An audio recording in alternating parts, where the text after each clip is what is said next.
something. You can talk all about the theory you want to of the power of God and what God can do, but unless you have experience for yourself where you know that when you prayed, the devil obeyed your voice.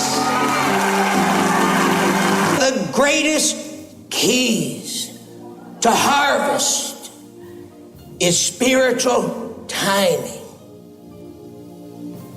I waited for 6 years after God spoke to me that a new anointing was coming.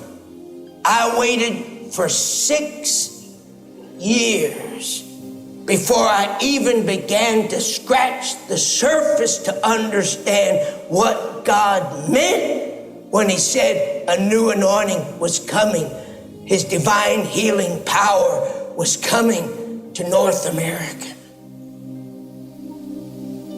Now, most people probably, when they heard that from the Father, would have canceled all their overseas meetings and would have just jumped back into crusades and meetings in the United States. I did not. I waited for 6 long years. And then the revelation came to me of this new anointing in the strangest of all places.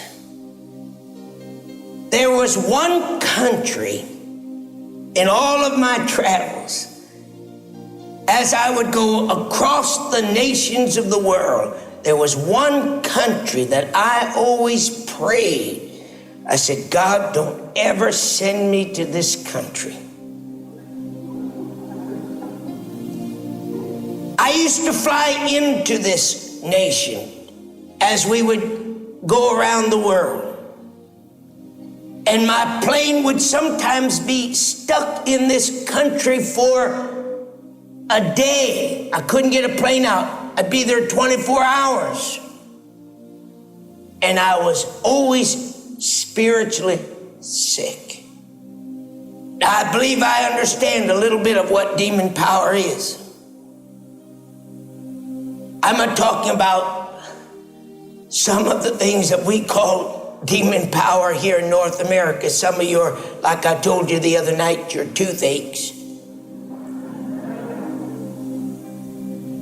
I've walked into nations and walked into insane asylums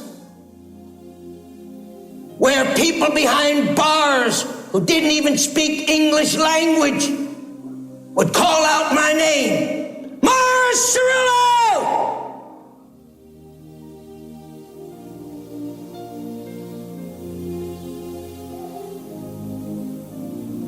Didn't know a word of English, but when we walked down the corridor, the demons recognized who we were. The inevitable happened. The Spirit of God directed me to go. I can't tell you how many, but it was hundreds of invitations down through the years to go to this nation for meetings, and I'd put them on the side. I wouldn't want them.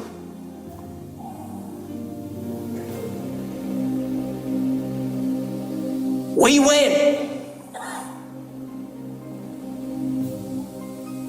and I will never forget as I came off of the airplane. You say, Brother Cerullo, what nation was it? It was the nation of India.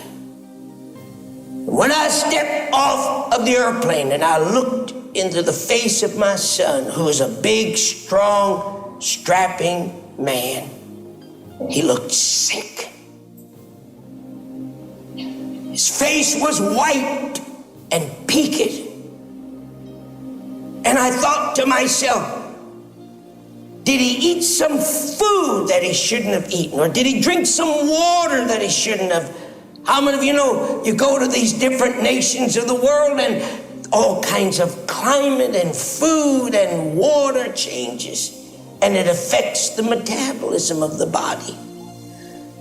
And when we got to where the baggage was coming, I slipped my arm around David and I said, David, I said, are you sick? I said, did you eat something you shouldn't have eaten? Or did you drink something that you shouldn't have? I said, you look terrible. And he said to me, no, Dad. And I will never forget the look on his face. It's with me to this day.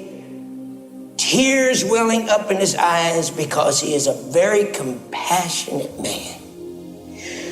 And he looked at me and he said to me as if to say, Dad, please help me. He said, I can't tell you what it is. He said, I'm not sick physically, but he said, Dad, there's something here in the air. I've been with you all over. But he said, there's something here. He said, I can't tell you what it is, but he says, I feel sick inside.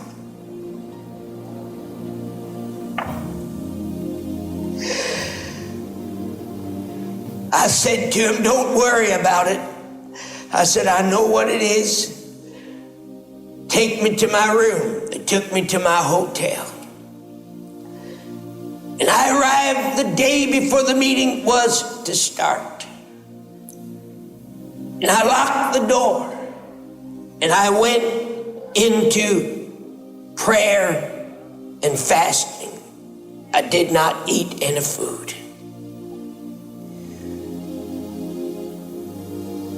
And in that experience of praying in that room,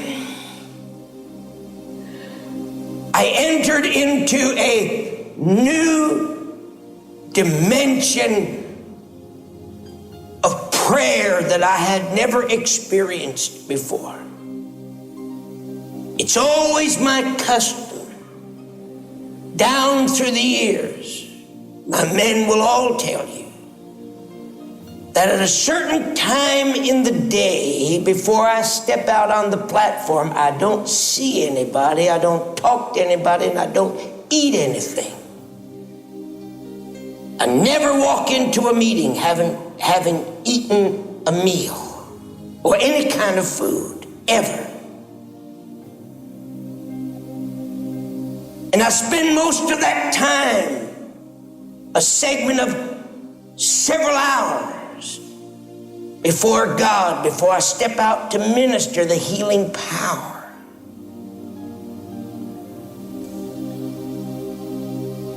But this was different. I felt my spirit, because this not only went on for hours, but on throughout the night and all throughout the next day. No sleep, but travail. And I felt my body, my spirit, leave my physical body. Now, man lives in two worlds. He lives in a natural world and he lives in a spiritual world. And I felt my spirit leave my body as if it left it here in one place of the room, and my spirit was transported into an arena. And there my spirit, not my body, began to engage in a battle. I found myself calling out the names of things that were foreign to me, that I did not understand, but were actually the works of the enemy that were controlling the circumstances of that nation. For example, I did not know, and my men are under strict orders not to tell me anything that may be coming against me.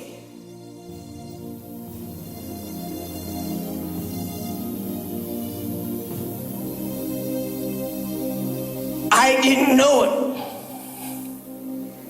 but in India, the Hindu priests had already organized to kill me first night.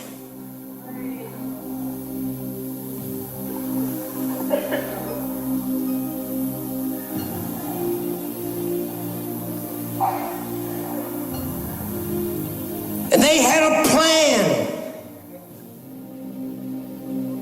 that when my people said a certain thing, they had their priests scattered all over the crowd, that they were going to start to stir up the Hindus and riot them and bring them against the platform and kill us.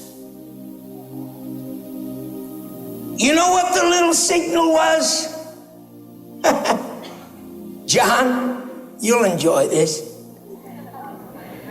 As soon as the first person was to say anything like, tonight we're going to receive the offering, that was their signal. But you know what happened? I didn't know anything. Of course, and my people didn't know anything about the signal. But the Spirit of God came to me in that time of intercessory prayer as my spirit left my body and I began to deal with these things. The Spirit of God spoke to my heart and said, for this entire crusade, don't you dare let one person on that committee get up and take an offering. So you see, they didn't get a chance to give their signal. They were dumbfounded, confused.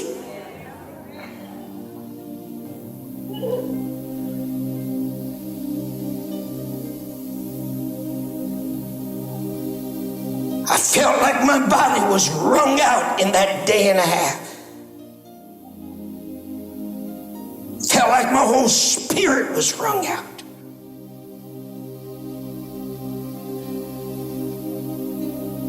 I found myself praying not against the things, but I found myself in the spirit world coming against powers that were influencing and causing these things to come into being.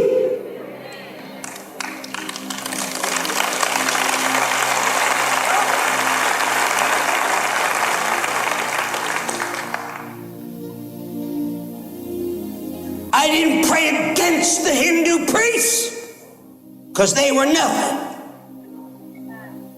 Who are the Hindu priests? Nothing. It was the forces that surrounded the Hindu priests. They were not in control of themselves. Something else was in control of them that caused them to act like they were acting and wanting to come against me and kill me. It wasn't them. It was something else. There was a man that God raised up many years ago. God used him mightily in North America, especially on the East Coast. His name was Charles Finney. Finney was a Congregationalist. He wasn't a Pentecostal that we could look at and say, oh, well, he belonged in the Pentecostal ranks. He was a Congregationalist. He was an attorney, very well known, was won to Christ, miraculous conversion. It's no trick to teach. A lot of people can teach. But you know why we're not turning out very many people that can cast out devils? You know why we're not turning out very many people that can heal the sick? You know why? Because our people are not under the teachers who have had the experience, whoever did it themselves.